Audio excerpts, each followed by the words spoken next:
Allez, aujourd'hui, une petite vidéo pour les parents dont les gamins sont complètement perdus en maths, ou les élèves qui pensent ou qui ont été persuadés que c'est compliqué, qu'il faut être matheux pour réussir, et que c'est normal d'abandonner les maths en première et de se mettre des bâtons dans les roues pour Parcoursup.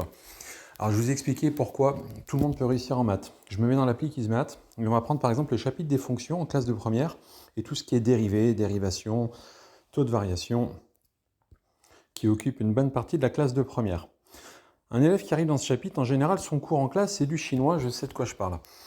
Donc il va passer son week-end à essayer de comprendre son cours. Donc il y en a certains qui vont regarder des vidéos sur YouTube, qui vont durer 20-30 minutes, ils vont les regarder plusieurs fois pour bien les assimiler. Et l'élève va essayer donc du coup de bien faire des petites fiches bien jolies sur son cours. Le problème c'est qu'arrivé en contrôle, il va se rater.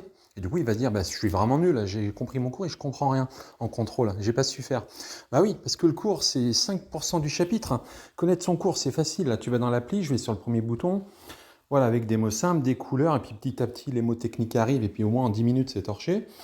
L'avantage, c'est qu'au moins, tu auras le temps de réviser tout ce qui va te tomber dessus en contrôle. Alors oui, tu as compris que le nombre dérivé, en gros, c'est pour calculer le coefficient directeur d'une courbe, il faut 2 points proches, comme ça, plus c'est proche, plus c'est précis. Oui, c'est bien gentil tout ça.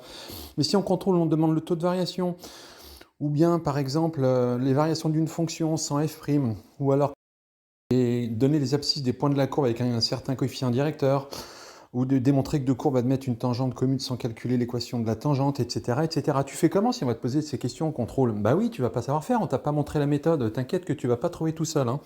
Si par exemple je prends ça comme question, voilà, ça se fait en 2 étapes. Si personne t'a montré, c'est pas en contrôle que tu vas avoir l'intuition. Donc non, c'est pas de ta faute, c'est pas parce que t'es pas matheux ou pas matheuse. Ça, c'est n'importe quoi. C'est juste qu'on t'a pas donné la méthode. Donc arrête de passer des heures à comprendre ton cours. Tu vas dans l'appli.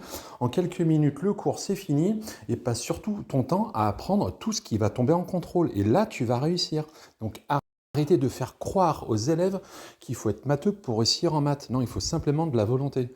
Et après, on s'étonne que les cours à domicile soient en plein boom.